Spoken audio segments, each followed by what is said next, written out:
destination I still don't know. Somewhere nobody must have duties at all. And if you like this, you can follow me. So let's go. Follow me. And let's go to the place where we belong and leave our troubles at home. Come with me. We can go to a paradise of love and joy, a destination unknown. No, no, no, no, no, no, no, no, no, no, no,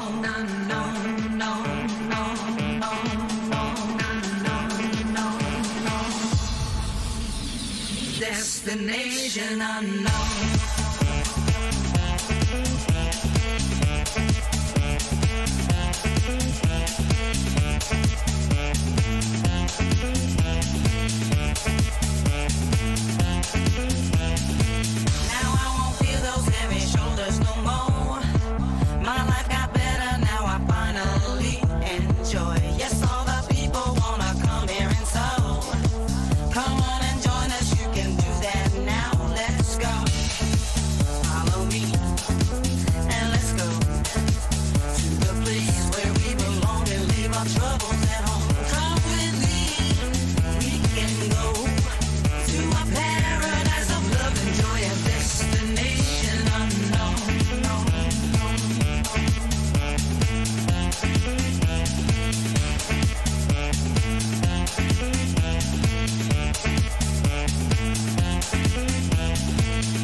The crowd, the air is clear, ocean's blue, I love that sound. We're happy for this destination we found. And if you want this, you can follow me. Let's go, follow me. And let's go to the place where we belong and leave our troubles at home. Come with me, we can go to a paradise of love and joy, a destination unknown. No, no, no, no, no, no, no, no.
Destination unknown.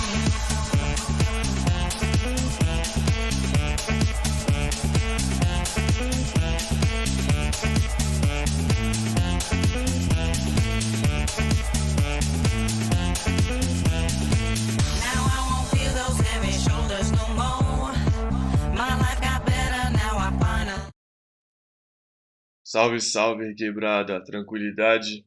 Professor Anderson aí na área mais uma vez, para mais uma aulinha de matemática. Tranquilidade?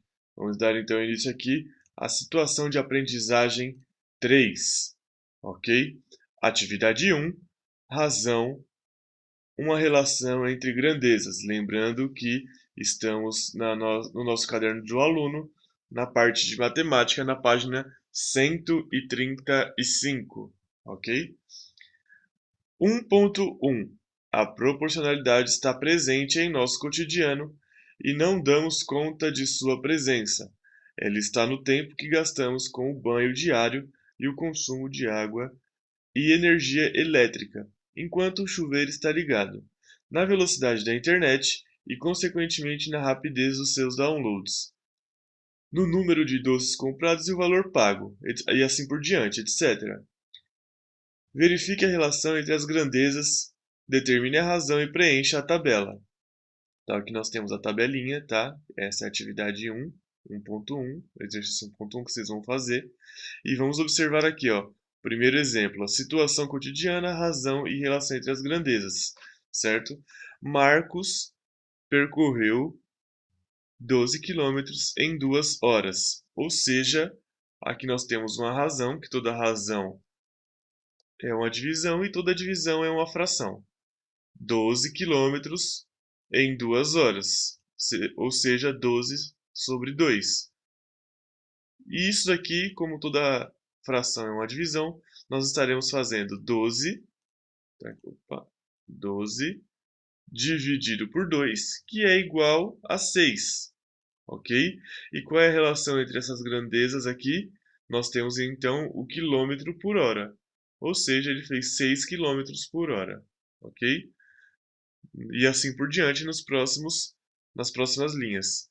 E aqui na segunda linha nós estamos dizendo o seguinte: para realizar uma viagem de 250 km, um veículo gasta 50 litros de etanol ou álcool. E aí, como ficaria essa questão da razão aqui nesse caso? E qual seria o resultado para os quilômetros por litro? E assim por diante. O potente aparelho de som de Júlia consome 7.500 watts, ou 7,5 kW, em 3 horas de uso. Aqui já temos a nossa razão e como ficaria essa relação entre a grandeza. E assim por diante. Ok? Atividade 2. Densidade demográfica, uma razão presente em nosso cotidiano. A densidade demográfica ou densidade populacional é um índice muito útil para as políticas públicas, pois nos permite que sejam feitas comparações entre diferentes regiões do mundo. Serve para avaliar a distribuição da população em um determinado espaço geográfico e é expressa em habitantes por quilômetro quadrado.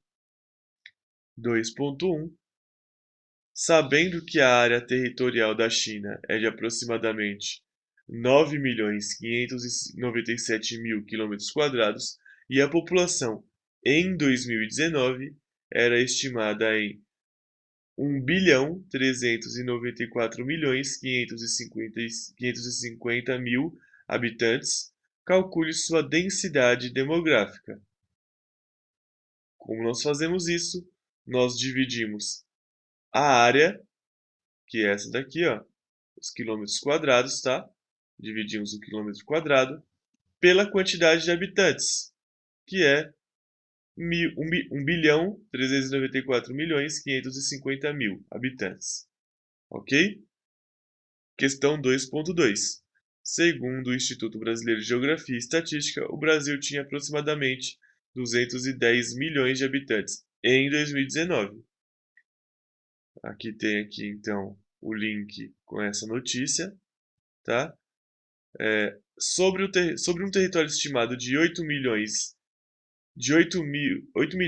e 500 mil km², a partir dos dados obtidos no item 2.1 desta atividade, qual país possuía a maior densidade demográfica em 2019? O Brasil ou a China? Então, aqui está a população do Brasil, tá? E aqui está o espaço, a área do Brasil. Você vai dividir a quantidade de pessoas pela quantidade de área, tá? A mesma coisa aqui em cima. Vai dividir então os habitantes. Eu acredito que eu tinha falado invertido anteriormente. Então, você vai dividir a quantidade de habitantes pela quantidade de quilômetros quadrados, ok? Fazendo aí então essa observação, a quantidade de habitantes pela quantidade de metros de quilômetros quadrados. E aí você vai fazer uma comparação entre o Brasil e a China para ver qual país tem a maior densidade demográfica, que é habitantes por quilômetro quadrado. Atividade 3. Público na medida certa. Em shows, manifestações, festas, entre outros, é possível estimar o público presente utilizando a ideia de densidade demográfica, só que em escala menor. As concentrações de pessoas podem ser estimadas em número de pessoas por metro quadrado. Este cálculo possibilita ao poder público estimar a real necessidade de profissionais, que são entre eles médicos, policiais e bombeiros, infraestrutura, dentre outras necessidades para dar suporte ao evento. Em 3.1 aqui, certo? Atividade 3. Em sua sala, em grupo, marque no chão. Isso aqui não vai ser necessário, porque nós não estamos em sala. E também aí na sua casa, acredito que são poucas pessoas, e então daria uma densidade demográfica bem baixa. Mas, não fazendo então esse 3.1, fazendo então o 3.2, no campo de futebol de uma cidade do interior do estado de São Paulo, ocorrerá um show muito esperado pelos habitantes da região. O campo possui as seguintes dimensões: 110 metros de largura, de comprimento, aqui, perdão, 110 metros de comprimento e 74 metros de largura. Para esse show, qual seria a capacidade máxima desse campo de futebol, considerando o número encontrado na atividade anterior? Certo? Então vamos usar aí sequência, tal. Continuando aqui 3.3, em ambientes fechados, além de todas as normas que regem o tamanho das portas e os materiais de isolamento não inflamável que podem ser utilizados, os bombeiros recomendam uma lotação máxima de 2,5 pessoas por metro quadrado. Um local que possui 280 metros quadrados comportaria, de acordo com a recomendação dos bombeiros, um público de 1.120 pessoas? Sim ou não? E aí está pedindo para justificar.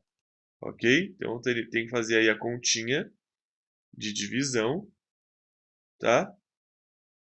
Para tentarmos descobrir aí quantas pessoas caberiam se esse número de 1.120 ele é compatível com a recomendação dos bombeiros. 3.4. Este é um ano memorável, pois você e sua turma irão concluir o ensino fundamental, visando a uma possível festa de formatura em sua escola, coisa que não vai poder acontecer por conta da pandemia, acredito que ainda não, mas vamos lá. Identifique o maior local disponível, a quadra, o pátio, o refeitório, o auditório, entre outros espaços, e calcule sua capacidade segundo as orientações dos bombeiros. Bem, esse exercício aqui 3.4 eu gostaria muito de fazer se estivéssemos na escola. Porém, infelizmente, como nós não estamos, ainda não será possível, ok? No segundo momento, quando voltarmos, poderemos então tentar realizar essa atividade. Atividade 4. A proporcionalidade direta, uma razão para existir. A figura a seguir representa um martelo de um famoso super-herói. Qual será? Aí nós temos então a altura com H e a largura com C. Esse martelo foi ampliado para aumentar seu poder. Indique, dentre as alternativas abaixo, qual representa a correta ampliação do martelo e justifique sua resposta. Então, vocês vão marcar aqui, a partir dessa imagem original, com a ampliação mais correta em relação ao martelo, ok? Olhando esses quadradinhos aqui, ó, tem que ser proporcional. Beleza? Aí vocês vão marcar um X apenas na alternativa que está correta. 4.2. Observe a vazão de água que sai em uma determinada mangueira. Em 2 segundos sai 4 litros, em 4 segundos sai 8 litros, em 15 segundos sai 30 litros. Ok? há uma relação de proporção entre a quantidade de água que sai e o tempo, não é verdade? Então vamos dizer aí qual é a razão, a relação entre o tempo e a quantidade de água que sai e justificar a resposta. Ok?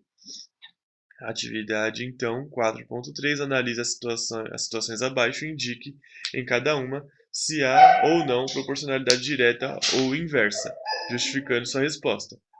Então, aí temos a questão A, B, C, D, temos o quadro aqui, E, F, G, mais o quadro, e pulamos para a questão 4.5.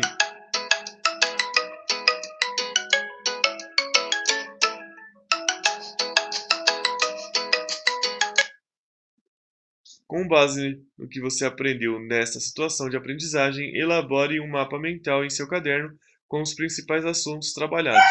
Então, vocês vão aí colocar no caderno de vocês quais foram os principais assuntos trabalhados nessa situação de aprendizagem. Ok? Valeu, pessoal!